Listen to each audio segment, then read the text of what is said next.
Bonjour à tous et bienvenue sur la chaîne Au fil des lames. Aujourd'hui je vais vous présenter un modèle hyper célèbre, le modèle 110 de chez Buck.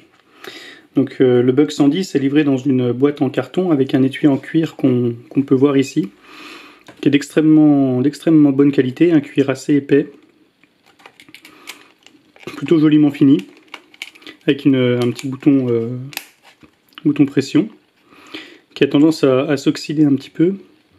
La marque Buck, et un passant ceinture à l'arrière assez large, qui doit faire à peu près 4,5 à 5 cm, donc qui permet un port ceinture assez efficace. Pour ce qui concerne le couteau lui-même, donc le célébrissime Buck 110 qui a été créé en 1963 si mes souvenirs sont bons.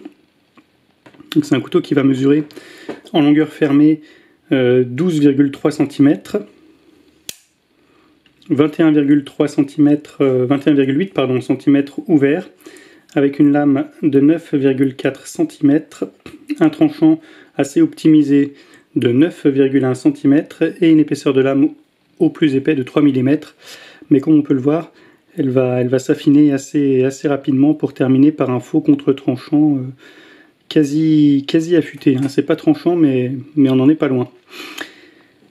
On a une lame donc, qui est réalisée en acier 420 HC pour haute teneur en carbone, donc un acier plutôt moyen de gamme, mais extrêmement bien maîtrisé par Buck qui le trempe de façon quasi parfaite, avec du coup une lame qui est relativement dure à 58 HRC, qui coupe extrêmement bien et qui s'affûte de façon relativement aisée.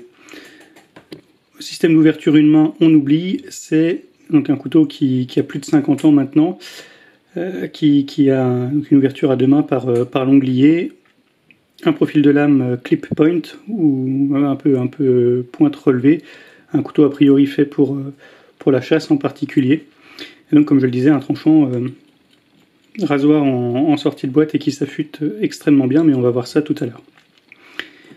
Assez peu de littérature sur la lame, simplement le Buck 110 écrit USA parce que c'est fabriqué aux États-Unis, fabriqué et assemblé aux États-Unis. Et la petite iconographie en haut ici qui est relative à la date de fabrication du couteau. C'est un couteau, je ne l'ai pas dit, hein, mais qui est extrêmement lourd, qui va faire 202 grammes seul, et plus de 250 grammes avec son étui. Donc du solide, un manche en laiton, du laiton qui s'oxyde assez vite malgré tout, mais qui est extrêmement joli, et de l'ébène de Macassar pour ce qui est des plaquettes du manche, donc une plaquette de chaque côté qui sont, ma foi, très jolies. L'ajustage est relativement bien fait. Bon, ça dépasse un tout petit peu, mais enfin on est quand même sur un couteau qui est fabriqué aux États-Unis et qui est vendu à peu près 70 €, donc un prix tout à fait abordable. Un système à pompe lockback très bien ajusté, donc il n'y a pas de jeu latéral, un tout petit peu de jeu vertical comme on peut le voir, mais qui est plus un jeu de fonctionnement. La lame bouge pas, ça déverrouille pas quand on l'utilise, il n'y a vraiment aucun souci là-dessus. Et donc le centrage de lame, pour finir sur les finitions, qui est relativement correct. Donc voilà, une qualité de fabrication qui est somme toute très bonne pour un couteau qui est mythique, quoi. C'est vraiment le couteau pliant qui a démocratisé le système de verrouillage par pompe, qui a démocratisé aussi le couteau pliant en quelque sorte, puisque c'est vraiment ce modèle-ci qui a été le plus copié, et qui représente dans l'imaginaire collectif le couteau de poche traditionnel, si on sort bien sûr pour nous français du célèbre Opinel ou encore des Douk qu'on peut avoir, ou le couteau suisse également qui est particulièrement connu, mais dans des registres tout à fait différents. Voilà, donc ce couteau, sa vocation première, ça va être la outdoor, quoi. C'est le couteau qu'on va avoir dans la poche pour aller en forêt, a priori adapté pour la chasse. Moi, c'est une activité que je ne pratique pas du tout, mais on peut imaginer effectivement que vu la prise en main et la pointe un petit peu tombante, on va pouvoir on va pouvoir dépecer facilement les animaux éventuels, et puis une prise en main, ma foi, qui est très très bonne, avec un manche qui remplit bien la main, qui a une forme assez ergonomique. Il existe aussi ce Bug 110 avec des empreintes de doigts qui permettent une prise en main a priori meilleure. Enfin, moi je trouve que ce modèle est infiniment plus joli et suffisamment confortable pour être préféré dans cette version-là. Voilà, quelques petits tests de coupe.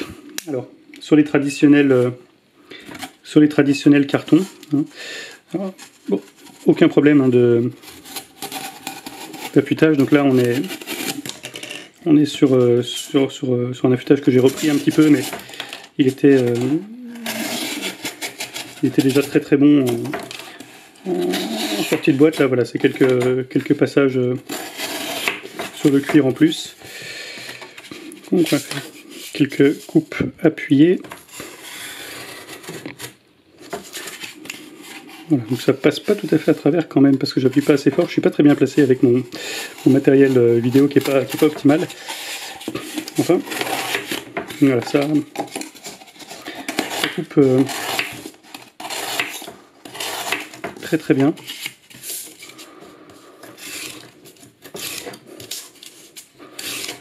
Je coupe appuyée.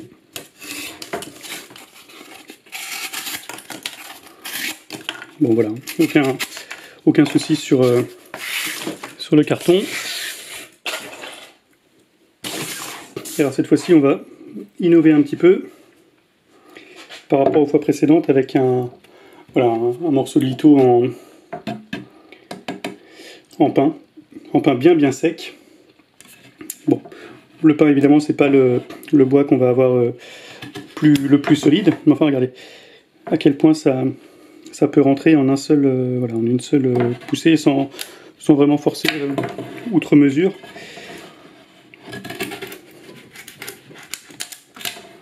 Bon, voilà, c'est vraiment un plaisir, je trouve, de couper moi, avec ce couteau-là, parce qu'on a vraiment une force de pénétration dans le bois qui est hyper impressionnante. Bon, c'est un couteau pliant, donc il faut éviter tout ce qui va être force de flexion latérale. La pointe, évidemment, qui est ultra fine, donc c'est la même chose, hein. On peut se permettre de creuser. Je vais zoomer un tout petit peu. On peut se permettre de creuser un peu le bois avec, hein, si on veut faire des petits trous, des petites... voilà, pour imaginer faire un trou dans le bois pour passer une petite corde ou autre chose. Évidemment, on évite les flexions latérales sur la pointe parce que c'est une pointe qui est hyper fragile. Vous aurez sans doute déjà vu des vidéos où ce genre d'effort se solde par une cassure nette au niveau de la pointe. Évidemment, il n'est pas fait pour ça avec une pointe aussi fine. C'est vraiment un couteau qui est fait pour couper. L'effort de flexion, on peut le réserver éventuellement pour la partie plus proximale, plus proche du manche de la lame. Pareil pour ce qui concerne le mécanisme lockback, on voit beaucoup de gens qui utilisent ce couteau-là pour bâtonner avec. Alors fatalement, ils finissent par réussir à casser le verrouillage par pompe. Donc évidemment, c'est comme tous les couteaux pliants, c'est absolument pas fait comme pour ça. Et comme la plupart des couteaux non plus d'ailleurs, c'est vraiment fait pour trancher, quoi, hein. Voilà, donc je continue un petit peu mon office en mettant un petit peu des copeaux de bois partout chez moi. J'espère que j'aurai le temps de nettoyer tout ça avant que mon épouse revienne. Donc voilà, bon, je vais pas continuer à massacrer plus ce pauvre litho de bois qui m'a rien demandé, mais enfin voilà, donc vous aurez pu voir l'efficacité de ce célèbre Bug 110. Alors pour ce qui est de la chasse, encore une fois, je ne sais pas. Je pratique pas du tout l'activité, donc je ne pourrais pas conseiller, mais enfin, des gens qui s'en servent depuis plus de 50 ans, un modèle aussi célèbre, je pense qu'on peut supposer qu'il a été validé, malgré, encore une fois, le fait qu'il soit assez lourd, pas d'ouverture à une main, fermeture à une main assez difficile aussi. Pas de clip ceinture, enfin voilà, c'est du couteau rustique mais efficace. Voilà, j'espère que cette vidéo vous aura plu, et puis on se revoit assez rapidement pour un prochain modèle. A bientôt, salut!